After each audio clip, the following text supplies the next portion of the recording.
Hey everybody, welcome to Invest in Your Health, where we're focusing on your biggest asset, which is your health. Our expert today is Jeremy Sullivan. He is going to be talking to us a lot about spiritual health today. And I want to thank First Community Bank for the opportunity that we get to chat with you guys and chat with our experts. So I'm really excited to learn a lot from Jeremy today. Jeremy is a pastor at a local church, Compass, and Jeremy received his Master's of Divinity at Mid-America in Memphis. He's been a pastor for several years here. And Jeremy, you want to tell us a little bit more about yourself? Sure. I've been at Compass for about 6.5 years. Prior to that, I planted a church in Jonesboro and served another church in Northeast Arkansas. So I've been doing pastoral ministry for about 18 years now, something like that. I grew up in this area, though. I grew up about 40 minutes from here, a little town called Calamine. Went to school at Cave City. Have a wife, 2 kids. I'd say that's more than enough to call yourself an expert in this. Yeah, well, yeah, of course. I've been calling myself that for years. Perfect. Well, what a blessing. We've been calling you that for at least the last minute or two, Yeah. so that should work out nicely for us. Well, what made you decide to be a pastor? Honestly, I felt like it was what the Lord wanted me to do. I don't have any pastors in my family that I know of. I went to college with other intentions. I was getting a psychology degree, and while I was there, the Lord began doing some things in my heart, and through that process led me to pastoring. That's exciting. So I know that with all the changes recently with coronavirus, they've probably had a lot of changes at your church. Can you tell me a little of what you've done to kind of keep your staff as well as your churchgoers safe? Yeah, so with a church, the mission never really changes, but the methods pretty much all change in something like this.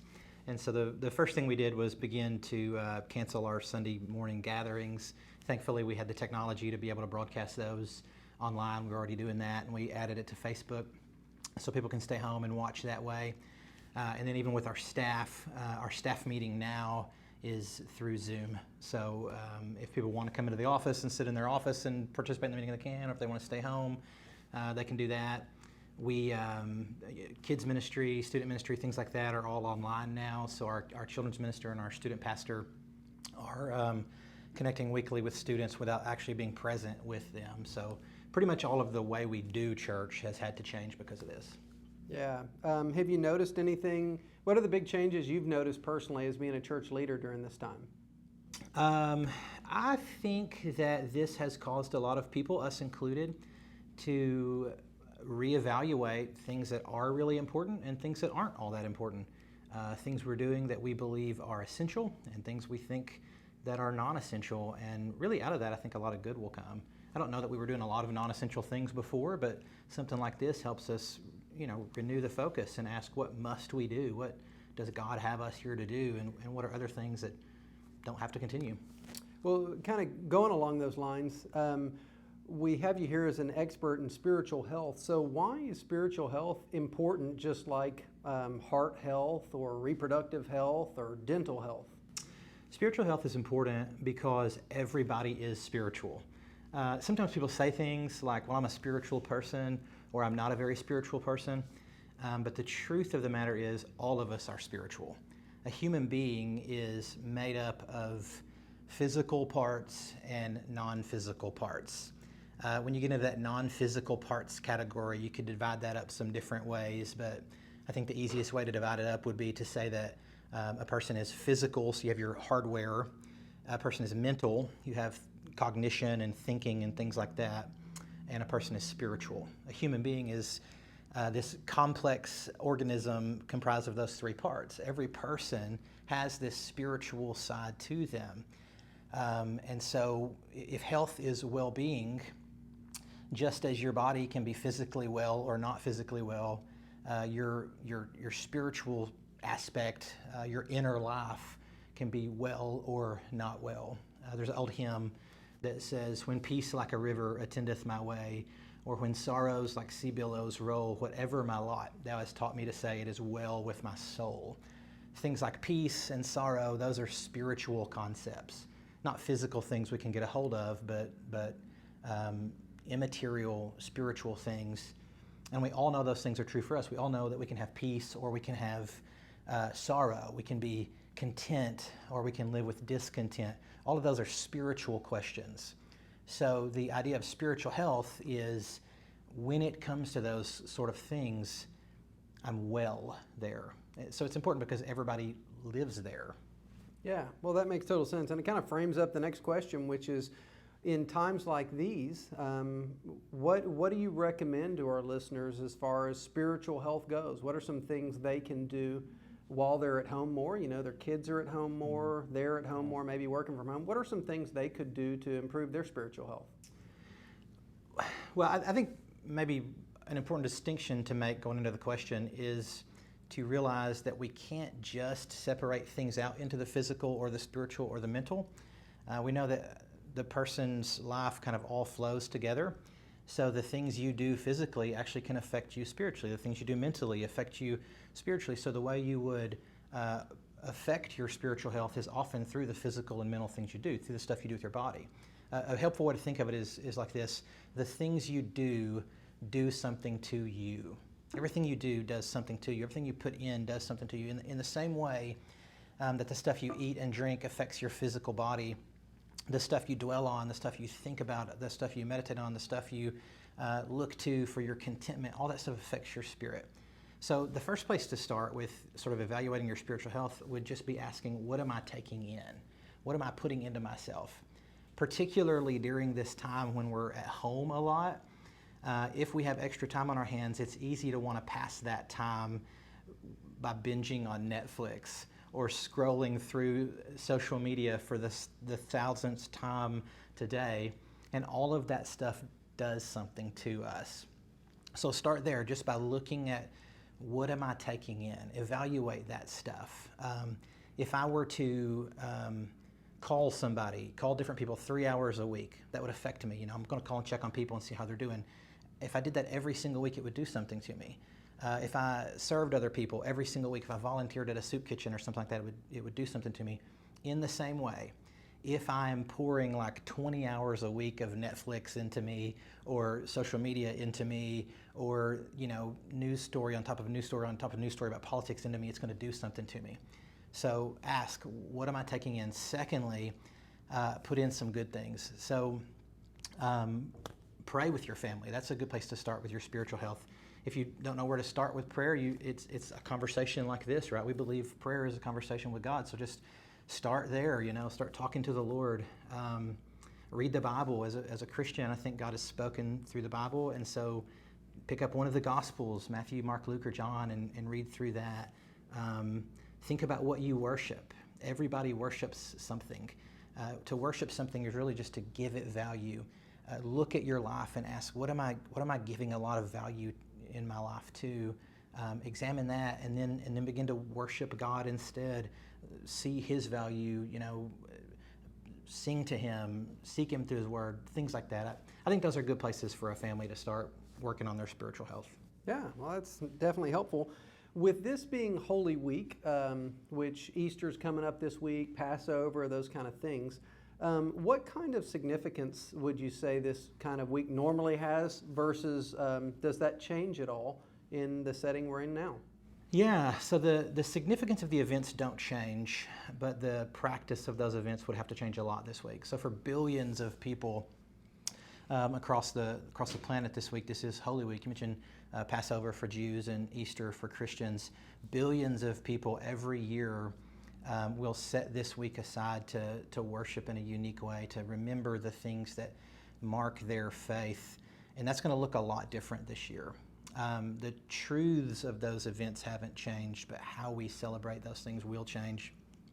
Most people will have to do that at home this year instead of going to gather with the people they normally do that with. Yeah, well, when you get into specific decisions you make on a daily basis that you kind of say help mold who you are, what are some of the habits you recommend in getting into when people have a little bit more time at their home? Yeah. Historically, the things that affect our spiritual health positively have been referred to as spiritual disciplines. So some daily rhythms that a person can engage in to affect their spiritual health positively would be things like prayer, worship, reflection, things like that. So what that looks like in a person's life, what it can look like in my life is in the morning when I wake up, the first thing I try to do is just begin the day in prayer. For me personally, I start with the model prayer Jesus gave, Father in heaven, hallowed be your name, your kingdom come. And I'll start the day by praying, God, I pray your kingdom would come in my life and in our world. Specifically during this time of sickness, I pray, God, would you expand your kingdom and would you heal the sick? Would you help people? Would you help people find their hope in you? So prayer is a daily rhythm. Reflection is another good daily rhythm. I think we live in such a fast-paced society and a society that fills every minute with something. We live in a time that's so full that we rarely reflect on things. We're constantly taking information in, but rarely reflecting on the information we've taken in. So a good habit to develop each day would be to, perhaps at the end of the day, look back over your day and ask the question, what helped me today? What hurt me today? When did I feel like the best version of myself? When did I feel closest to the Lord today? When did I feel farthest from the Lord today? Did I do or say anything today that I regret now? Did I act in any way today that I would look at and think that's not who I want to be? So some daily time of reflection is super helpful, I think. And then again, just I would say read the Bible each day. Begin in one of the Gospels, or the book of Psalms is a great place to start right now. And maybe just read one psalm and one chapter of the Gospel of Matthew or Mark or Luke or John. Start there. And then for your family, if you're the person leading your family, your mom or dad or grandma or aunt and uncle or whoever's sort of the one leading the thing in your home, start something with them. You only have to be one day ahead to do that. A lot of people think, well, I can't do that. I'm not an expert. The truth of the matter is nobody's an expert on these matters. Be one day ahead. Set aside a time with your people in your home where you're going to do some of these things together. So we're going to read a psalm together, and then we're just going to take 5 minutes and talk about what we think it means. We're going to pray together, which feels very awkward for a lot of people, but again, there are no experts here. It does feel awkward when you first start it, but pray simple. I heard somebody say one time, start small, but start now. That's a really good thing to remember. Yeah.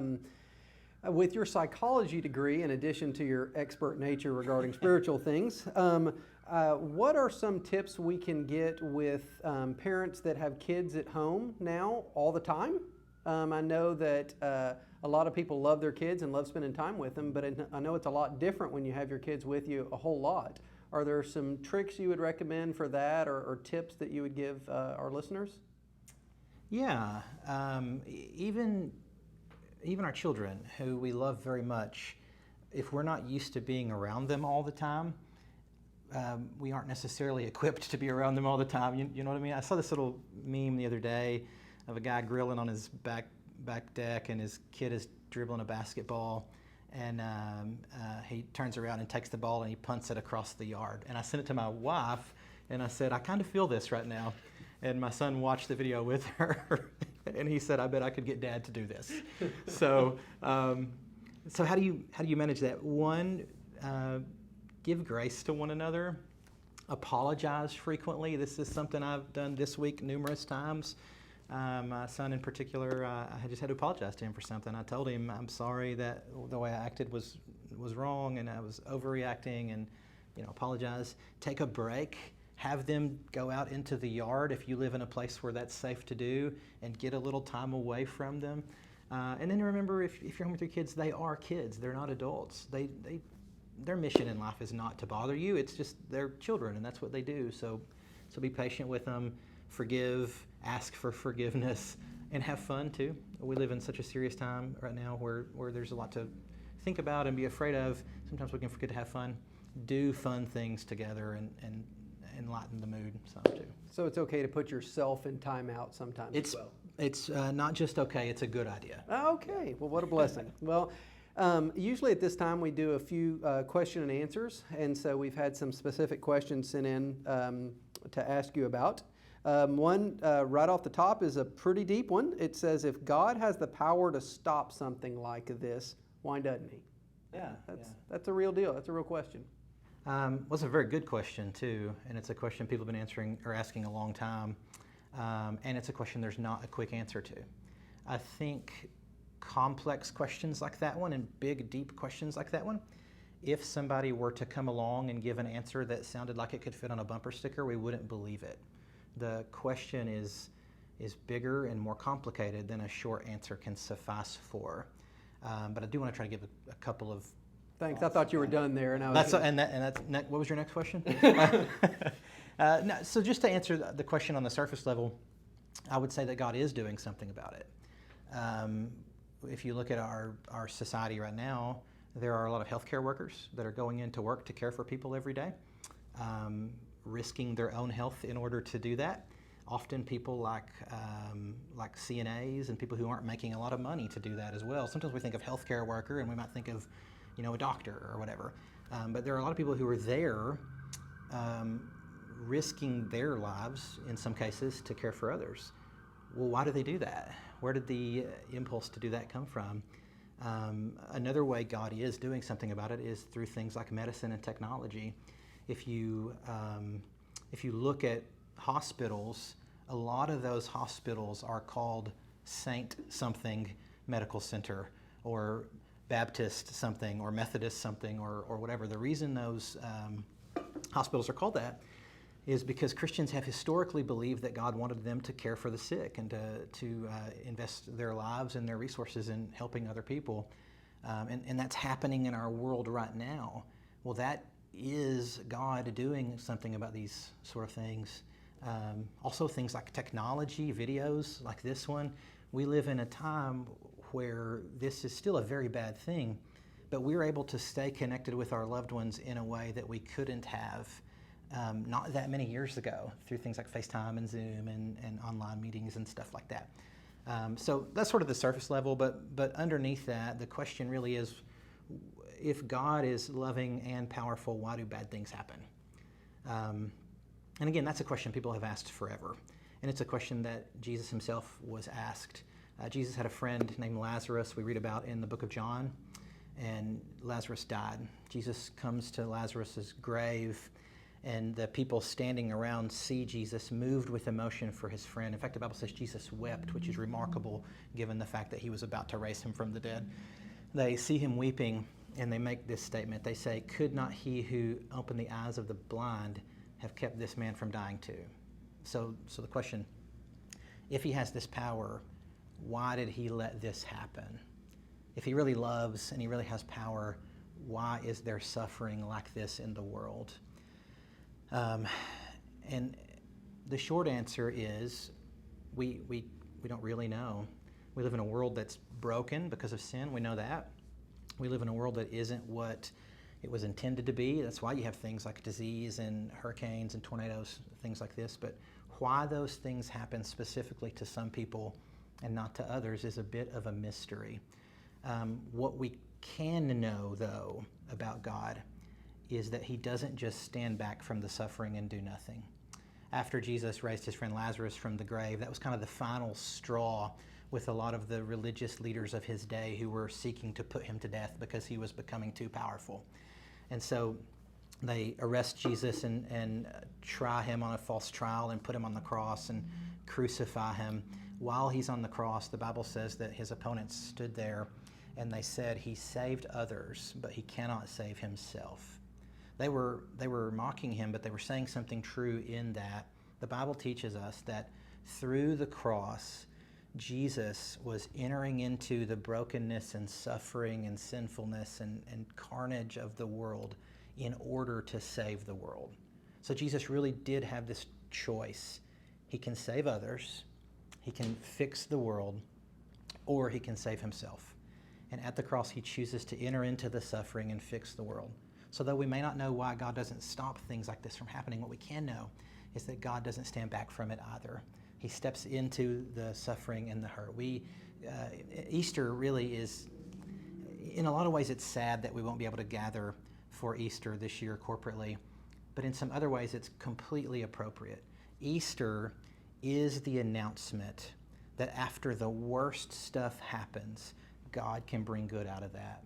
Easter is after the crucifixion, Jesus walking out of a tomb alive again. The very best thing came by means of the worst thing. So we don't understand why the bad things happen, but we know that God can use even those things for good. And the resurrection of Jesus means that even in the end, death doesn't win for all who follow him. Yeah, well, thanks. I'm glad we got the easy question out of the way first. Yeah, simple one. Yeah. Yeah, Anything hard? Yeah. So the probably stepping it up a level, considering this is Easter, this is the next question for you. What are you and your family doing this Easter compared to your normal traditions, specifically? Yeah, so we normally go to my grandmother's house at Easter every year. My entire life, actually, I have done that. I don't think we've missed a year.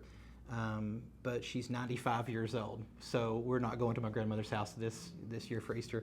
We'll stay home. I'll go in Easter Sunday morning, and there'll be 10 or fewer of us at our building. We'll record an Easter service and broadcast that. My family will be at home watching it, and then after that we'll go home and eat lunch together, and we will celebrate and pray because Jesus is resurrected from the grave. And even though it's kind of like the Saturday now between the crucifixion and the resurrection, ultimately it won't be. Ultimately, all this will pass, and God will set everything right again, and we'll celebrate that. Oh, well, that's really exciting. Well, I want to thank you for coming and chatting with us today. I know we went through a lot of great things that improve people's spiritual health. There's a lot of take-homes we have from there, and focusing on some habits we can get into, some healthy habits, avoiding some of the bad things, and really incorporating this into living a healthy life. So I want to thank you very much for your time. Thanks for having me. Thanks, everybody, for watching this. Next episodes, we're going to be focusing on heart health, reproductive health, digestive health. And thanks again for First Community Bank for letting us all come chat today. So again, I appreciate you taking the time to invest in your health. Have a great day.